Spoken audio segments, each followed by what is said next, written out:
I found it very funny when people started asking me when I would make it official and run for President of the United States of America. I don't know a fucking thing about politics, but I do know that my tight body was made for marathon sex.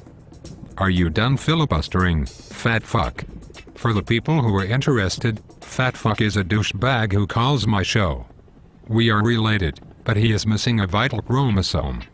But one thing we both enjoy is movies, so if he took his meds, it is my hope that he will stay on track and talk about the best movie of 2011. Don't you want me to be vibrant? And my name is Fat Faye. Stop. Debbie Daly is afraid of certain words and claims Blog Talk Radio will deprive her of her First Amendment rights and pour a scolding hot peach cobbler in between her breasts if that word is used. Sorry, I am such a bitch. Echo. Echo. Echo. You are a bitch in vagina. Oh? Hey. I will talk about movies. One movie. The best movie. It is called Faghag. Evidently, Debbie missed that film. I show this movie to everyone that comes to my home. That movie is a John Waters wannabe made in 1998. Aside from being one of only 2 movies ever made with that F word in the title, it is also 14 years old.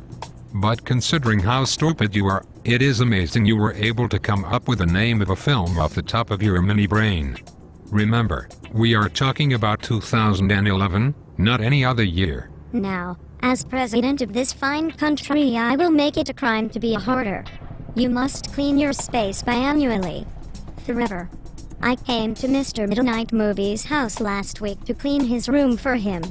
I found $26 in pennies, 400 empty bottles of 24-hour energy drink, and 7 broom handles. What is larger? This cave or your anus? Why do you only filibuster on my radio show and when we 69? By the way, I have been meaning to break this to you as softly as I can without turning you into a raging sloth. That is no radio show. First off, you call it Mr. Midnight Movie Experience. That implies that you will discuss movies. Instead, you talk about meaningless bullshit that is not interesting, relevant, nor is it provocative. You have ADD and you should see a doctor. As president, I would make sure Mr. Midnight Movie has access to mental health care. One time as an experiment, I put on a porno movie featuring fat Latinas and said your name 100 consecutive times until I shot my goo. Your show with Jewish producer is a car wreck with dead midgets bleeding in the trunk. I bring the enthusiasm of a man in love with meth-based antipsychotics.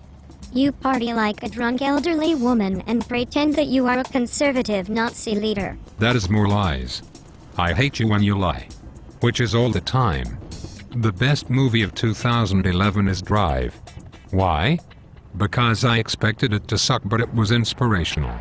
The best movie of last year is Drive, and the Oscars will recognize. Well, in your bedroom I also found a family of black widows and a towel covered in every type of human excretion. I also found a multi-purpose towel that you wipe off your balls and ass with after you wipe up your open zits, boogers and ejaculations. My plan now is to put a black widow on the stick and shove it up your ass. The spider will then lay eggs inside of you and then bite you. At your funeral, spiders will still be coming out of your pooper. Remember that evening when I ate my own cum out of the chick's asshole and then spit it up on her face? I don't remember if I told you I smeared it around with my balls. It was kind of like sponge painting. Reminds me of that movie Trainspotting. Yes, I remember it like it was yesterday. You spit the semen out of your rotting mouth because you were about to puke. You bore me because you were a cum dumper. Please make an effort in life. It is not too late to make me proud. Will you ever get your teeth shaven down? You are a wasted talent. You are filled with Denai, Alabama. I pity your existence. Teeth shaving is expensive, and you are a piece of shit. Thanks, and make sure you listen to the Mr. Midnight Movie Experience on blogtalkradio.com, 9:30 at night Pacific Time.